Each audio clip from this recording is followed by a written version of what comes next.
The Maple Valley Creative Arts Council is proud to present this short film titled Maple Valley Pandemic Stories. This oral history project was made possible by a grant from Humanities Washington.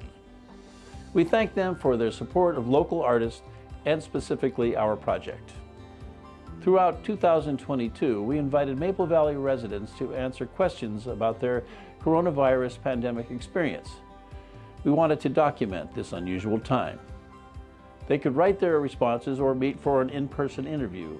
What you will experience over the next 40 minutes is a set of 9 different stories. These stories are the participants' own thoughts and words. They represent how they changed, adapted, and in some cases struggled.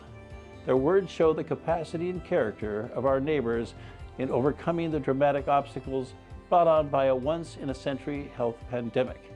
We are inspired by and thankful for all who shared their thoughtful stories for this project. Please enjoy Maple Valley Pandemic Stories.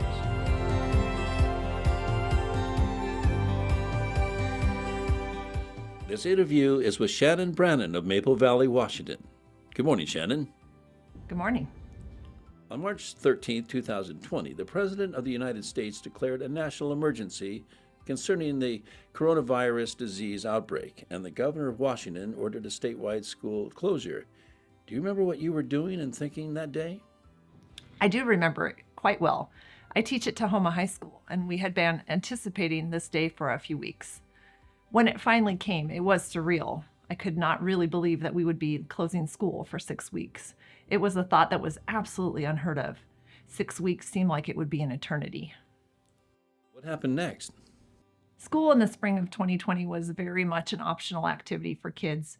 Their grades were frozen at third quarter, so if a student had a passing grade, they may or may not have connected with their teachers. There was no live teaching, only asynchronous postings of class activities. It was very disconnected and unfulfilling. How have you and your family navigated your way through the epidemic? A lot has happened. My father-in-law had a stroke in May of 2020. Thankfully, the hospital let us all spend time with him before he passed away. The hardship was really not being able to have a regular funeral or memorial service for him. We risked it and had an outdoor gathering in the middle of the summer, a risk I wasn't really very comfortable with, but I'm glad now that we took.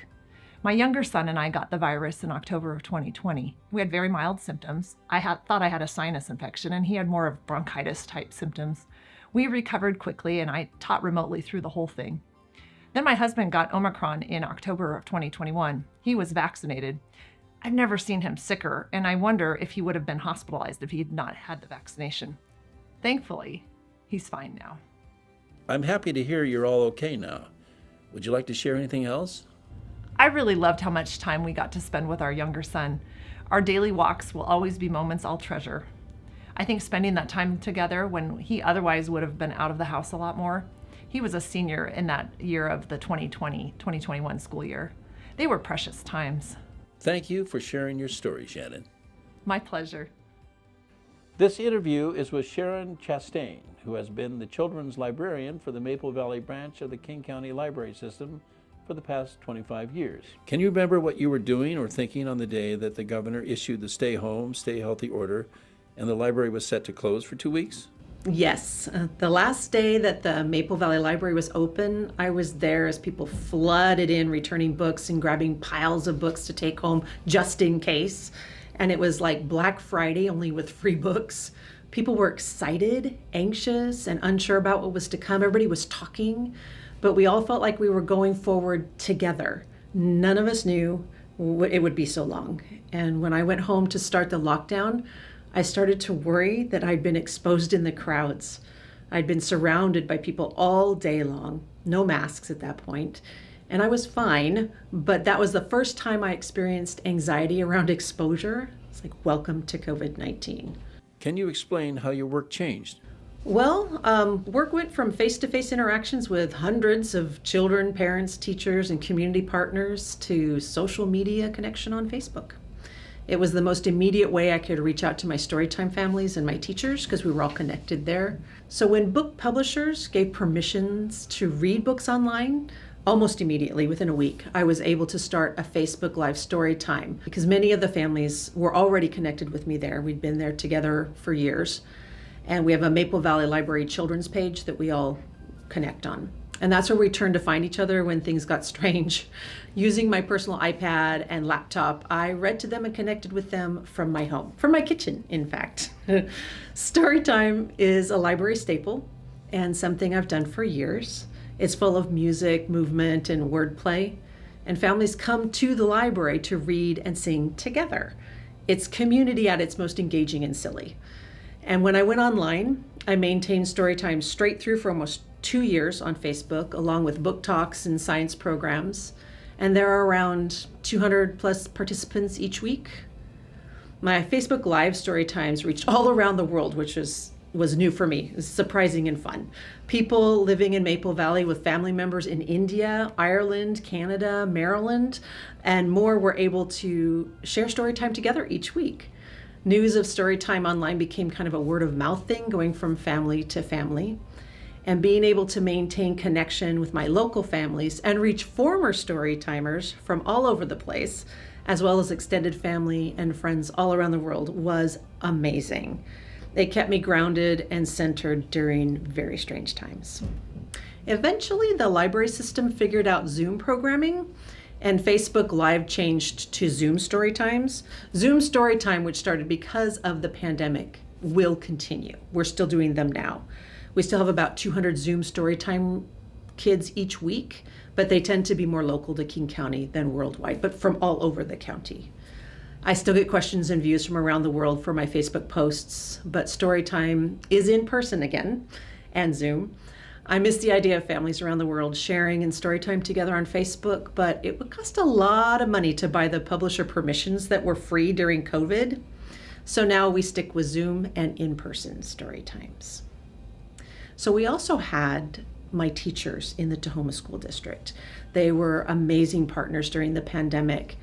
Many reached out directly to me or responded to my offers of remote programs.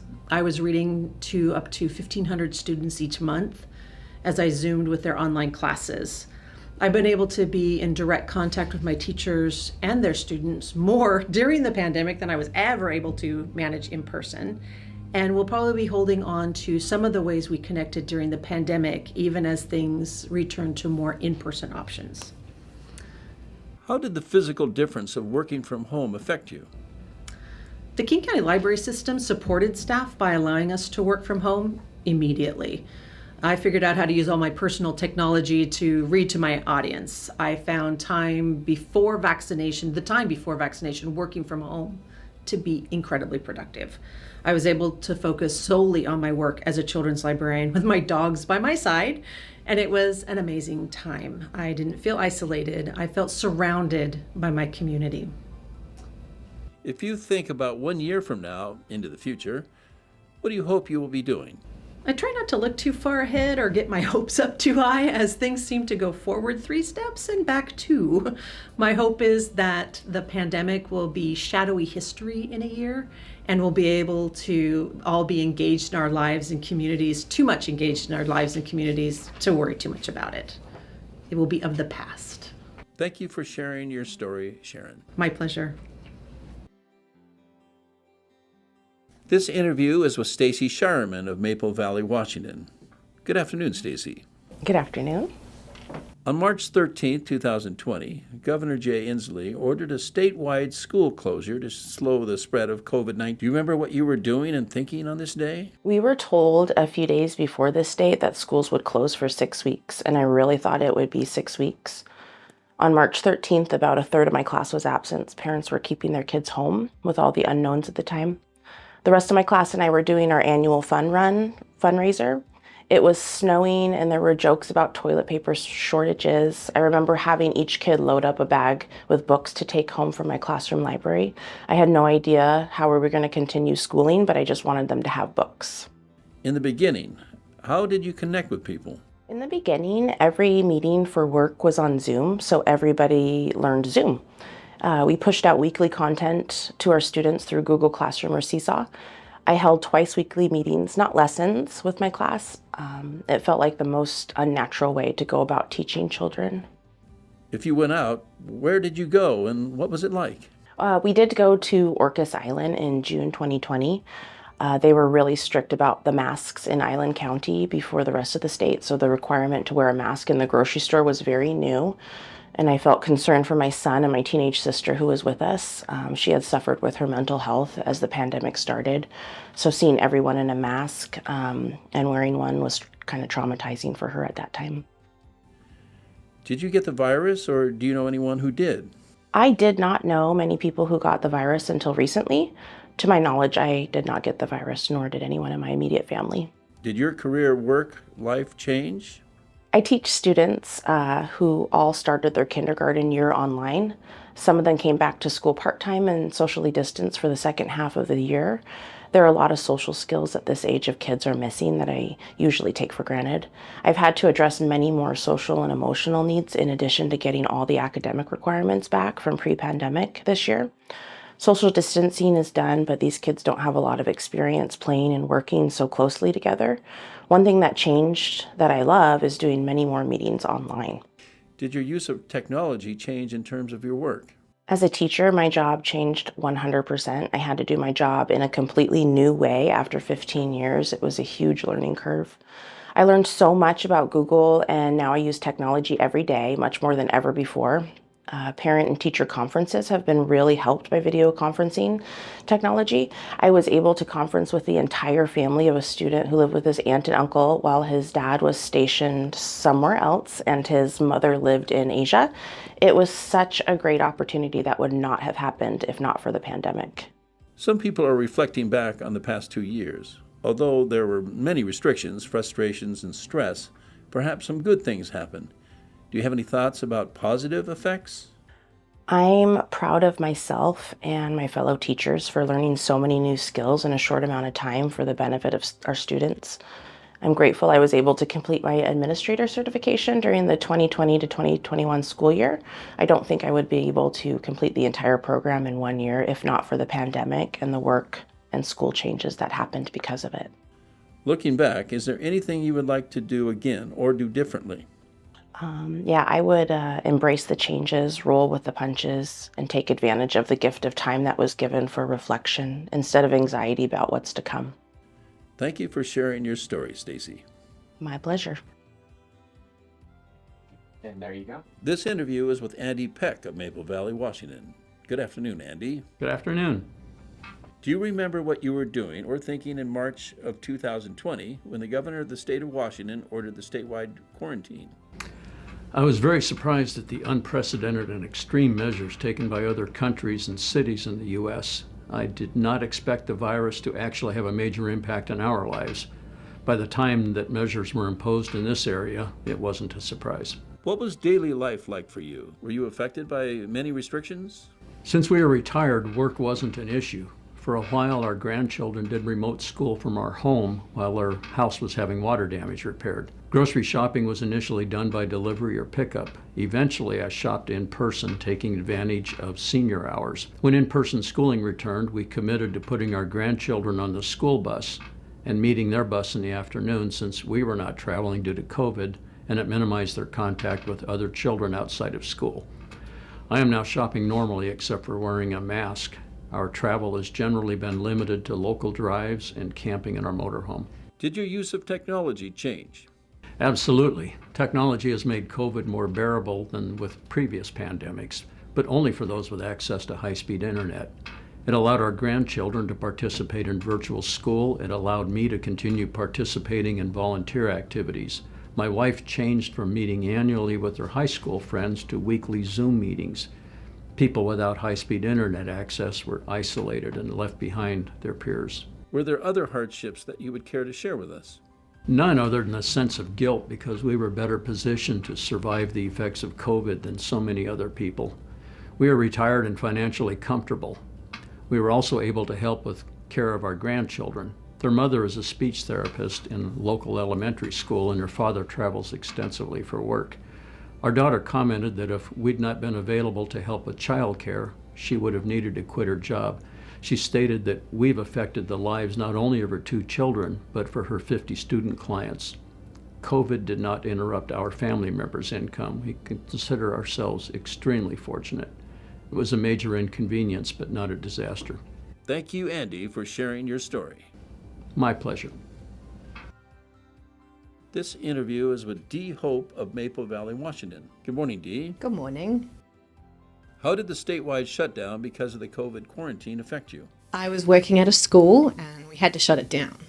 I ordered shopping and supplies. Not enough toilet paper though. I was worried for my kids and students. Mostly I was terrified for my unborn child as I was 4 months pregnant. Did you stay in? How did you pass the time with your family? We did stay in. We bought games and learning tools for the kids and stuff to play with outside. You mentioned you were pregnant, so I imagine you had to meet with a doctor. What was that like? We stayed at home. I had to go to the OBGYN and the hospital for pregnancy and birth and stuff like that, and it was terrifying. I was scared all the time that someone would sneeze on me or cough on me. Yeah. Did you get the virus, or do you know anyone who did? I'm not sure if we did, but we were really sick at the start before all the tests. Yes, I know people who got it and they are fine, except for one little girl who has inflammation of the heart because of COVID. Did your career or work life change? Yes, I lost my job at the school. They couldn't afford to pay me, and I started teaching Zoom singing lessons. Was there anything you were planning to do that you had to cancel or reschedule? Yeah, we couldn't build our house because of lumber prices being ridiculous. We couldn't visit or have family visit from Australia. No one could meet my infant baby. My family and husband's family haven't seen us in 2.5 years. So no one's met our youngest baby, and we are still waiting to build our house. Sounds like you put many plans on hold. Did you miss any other big life events? Yes, we had to have my baby shower via Zoom, and that was pretty hard. My kids couldn't come and see me when the baby was in hospital when he was born, and that was really heartbreaking.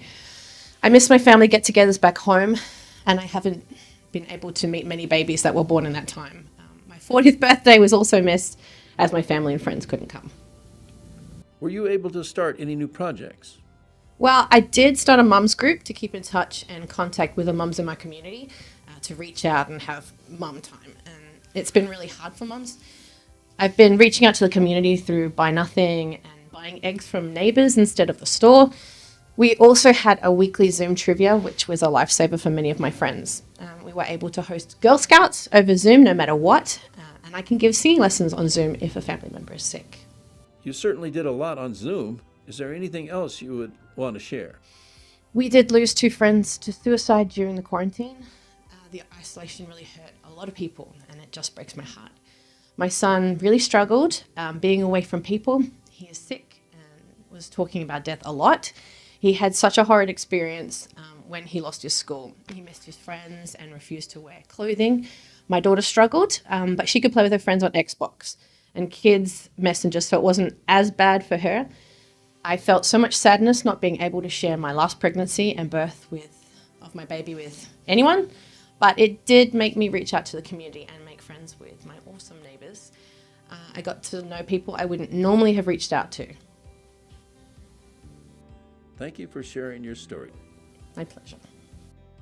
This interview is with Melise Yun of Maple Valley, Washington. Good afternoon, Melise. Good afternoon. When Governor Inslee announced the statewide stay-at-home quarantine, do you remember what you were doing or thinking? I remember being pretty concerned and questioning what this meant for work. I worked with a close team of people, and we had a lot of fieldwork planned for the spring and summer. A lot of our fieldwork was delayed months, and we worked from home instead of our office. I was really grateful that we had the work from home option because other people that I knew that worked solely in the field just had to stop working entirely without being paid, which seemed awful. Did you get the virus, or do you know anyone who did? My boyfriend got COVID while traveling out of state in December 2020. Since we spent a couple of weeks apart already, him having COVID meant that we couldn't be near each other for another couple of weeks, which was heartbreaking. One day during his quarantine period, he drove up to my house and surprised me. I was sitting at my desk at home next to the window, and he called my phone. I asked him what he was up to, and he told me to look outside the window. I saw his car, and he stepped outside to talk to me over the phone, while we looked at each other from a distance. We talked for a while, but it was the most meaningful that we got to see each other in person again, even if it was from across the street. He eventually got over his sickness and fully recovered. As a student, How did your school life change? I started a certificate course last fall, and we were entirely virtual for the first 2 quarters. It was difficult to stay focused because of all the distractions at home, but it was also more convenient at the time because I would have had to commute to class in downtown Seattle after work. Spring quarter began recently, and it's back in person. It's nice to meet in person to have conversations with one another about the course and our jobs before the class starts, since we didn't get to do that as much over Zoom. Looking back, would you say there were any positive effects on your life that resulted from the restrictions of the pandemic? I enjoyed the opportunity to slow down and to have time again for my hobbies. I picked up crocheting around fall 2020 and learned so many new techniques, and have made dozens of plushies and pieces of clothing. So many that I decided to sell some and have some commissions. My tiny business is mostly to declutter my space because I've made so many things that could be enjoyed by others instead of being in the back of my closet. But if I'm lucky, I could be able to start a small business. Thank you for sharing your story, Melise. My pleasure. This interview is with Mary Jane Glazer of Maple Valley, Washington. Good afternoon, Mary Jane. Good afternoon. Do you remember what you were doing or thinking in March of 2020 when the statewide COVID quarantine was announced? I'm sure I was watching and reading the news. I responded by making the decisions to shut down the Creative Arts Center and discussing with my husband how we would change our way of life. We started wearing masks, limited our time away from home, signed up for weekly dairy deliveries, ordered groceries online, and had other home deliveries. We did not go out to restaurants and canceled all in-person get-togethers. It sounds like you spent much more time at home. Were you able to work on any projects? I did many home projects, such as organizing closets and collecting donations to Goodwill. I hired contractors to complete repairs and remodeling projects on our house. I was able to complete some creative projects, such as an embroidery project that I had started when I was 19 years old and had neglected to finish until recently. Did the epidemic affect any relationship with your pets? My sweet dog Jolly died after months of frequent trips to the vet. I would have to stay in the car in the parking lot while the vet tech picked up my dog and delivered him back to the car. It was so sad to not be able to attend the exams and comfort my dog. It was also difficult to get appointments since others seemed to be needing veterinary attention more than usual. A few months after my dog died, we adopted a puppy. It goes without saying that he's kept us quite busy with his training. Our new puppy is rarely alone. We got vaccinated and boosted. Now we wonder what will happen when we start going places without him. I'm sorry to hear about the loss of Jolly, but hopefully your new puppy is doing well. Jumping forward in time, what is life like today in April 2022? Normality is slowly emerging. I'm beginning to meet with friends in person for coffee and/or meals. I'm still shopping online and may choose that to be my new normal. I grocery shop in person, but fewer trips are made. I still have dairy delivered, and I still avoid crowds. But I bought tickets to Stars on Ice in May. I'm being careful, but less careful than a year ago. Going forward, I'll probably continue to avoid crowds as my new normal. I haven't had my usual cold or flu bouts since wearing the mask became a habit. Is there anything else that you would care to share with us? We missed seeing family and friends during the pandemic. At times, we felt lonely, even though we lived as a couple. My parents live in Walla Walla and did not travel during the pandemic. In fact, they rarely left their home. I'm looking forward to seeing my parents soon and celebrating their 70th wedding anniversary. The pandemic pointed out the importance of socialization. I sincerely doubt that we will take that for granted in the future. Thank you for sharing your story, Mary Jane. My pleasure. This interview is with Sisters Grayson and Avery, 2 students in the Tahoma School District. Do you remember where you were on the day when schools and public spaces shut down and people were asked to stay home? I still have pictures from that day saved in my phone. I was at my dance studio eating lunch and having a good time with my friends, like I did every day before we had class. This was going to be the last day I would ever do this that year, but I didn't know it at the time. We knew the announcement had been made, but to be honest, we weren't really concerned. We figured it would blow over in the time of our next dance competition. How was the pandemic discussed with your family? I don't really remember all the discussions we had, except I knew there were many. My mom would always talk to my sister and me when we expressed the need. The hardest part of all of this was seeing my mom, who I thought knew everything in the world, at a loss for what was happening. How did you go to remote school? Did you do anything else in your routine that was different? I hated the way that school was. Even though I got to sit in my pajamas and get food delivered to me, I felt so lonely. I still felt like I was learning a little bit and not as much as I would have if I was in person in school. I had a much harder time focusing and understanding my work while on Zoom, but I still got all A's. Switching to you, Avery, I understand you had a different school experience. Can you describe it? I would set my alarm to get up a full hour before class, so I had time to get ready and hang out. I liked virtual school. It was a lot easier and I didn't have the kids in the class that would distract me. I did well. I learned to change the font colors to blue, which stands out against the black, which helps me with my type of dyslexia where I see colors differently. Blue helps me glue the letters down so they don't move as much. A lot of teachers would highlight the things that we need to do in blue so that kids could see the document better. I didn't like the camera thing. I had to keep my camera on all the time. That was a rule for 6th graders. There was a setting on Zoom where you had to request to turn off the camera. You could be booted out of Zoom and then you could be marked absent or tardy. When you had to log back on, your partition grade would be docked. I didn't want to get in trouble. Back to you, Grayson. Do you have any final thoughts on the effects of the pandemic? If I could go back, I would like to change my attitude and the way I behaved during the beginning of lockdown. I will be the first to say I was not a very nice person then. I think it was just that I was scared and lost, but what I didn't realize was so was everyone else. If I could go back, I would try to keep it a more positive outlook and allow myself to just live in the moment of the time. Thank you, Grayson and Avery, for sharing your stories. Our pleasure. This interview is with Mark Pursley, the Executive Director of the Maple Valley Community Center, a nonprofit organization that provides programs for families, youth, and senior adults. Mark, can you explain how your organization was impacted during the pandemic, what changed, and how did you do it? In the beginning, where did you get your guidance on how to operate? Around February 27th of 2020, I talked to the Department of Public Health, and they advised us to wash hands, not cough on people, and stay home if we were sick. They sent us some posters about basic hygiene practices, so we started looking for commercial Purell dispensers, which we found, but we couldn't find the inserts because they were only to go to hospitals. We also had monthly calls with all of the senior centers in King County.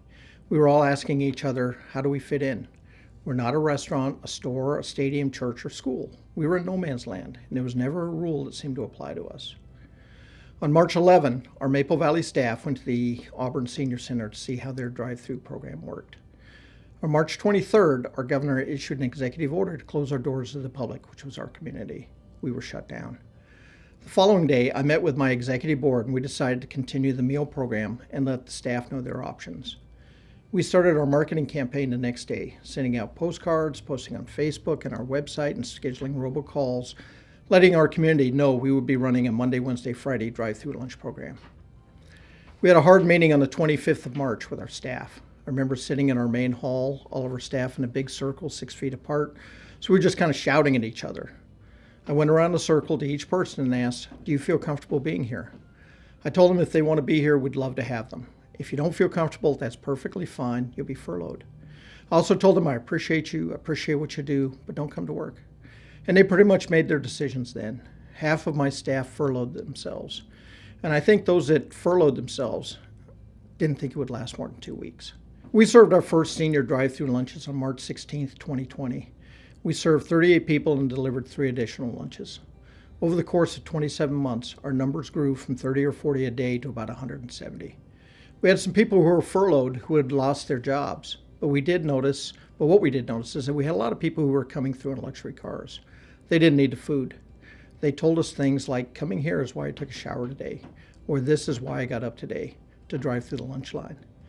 Many of our seniors have dogs and cats, which are their families, and they often brought their pets with them. So in addition to lunch, we handed out lots and lots of dog and cat treats.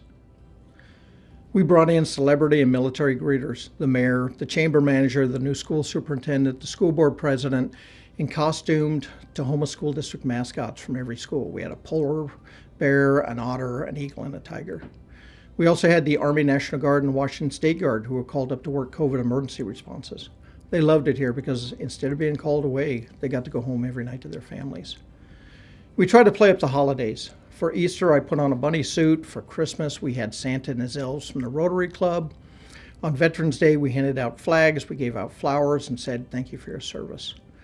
The holiday that really hit me was St. Patrick's Day. We came out in our green plastic bowler hats and handed out green cookies, and people said, "What are you doing? Why?" They said it never even occurred to them that it was St. Patrick's Day. And it seemed incredibly telling, and it was very sad because they had lost a sense of time. Celebrations are a basic fundamental of community. You gather together for a celebration, whether it's a birthday, a wedding, a birth, a bar mitzvah, or it's just St. Patrick's Day.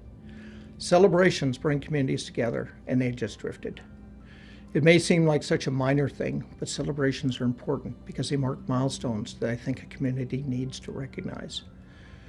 Just so you know that we're on the right path. Over time, as people lined up to drive around the parking lot of our drive-thru, some of them would roll down their windows and talk back and forth to each other. Our 2 or 3 ladies at the drive-thru table did an amazing job. There was a whole lot of, "Hey guys, how you doing?" Or "Have you held that grandbaby yet?" They came to know everyone in those 3 minutes of handing out food. I thought about the short length of the exchanges and what a thin line there is between making it and not making it. I hope we did more than just hand out free food. I think we did. The last day of our program was June 29th, 2022. We feel we are the professional organization that's making an impact on people's lives every day. It's good. It's very good. Beck, do you have any more thoughts about the pandemic? I think some people stepped up. I think some people closed down. And I think some people saw this as an opportunity to cash in. There was a lot of sadness and loss. But I also think in a small way it was kind of cool because we were all making it up as we went. What are we going to do? How are we going to make it happen tomorrow?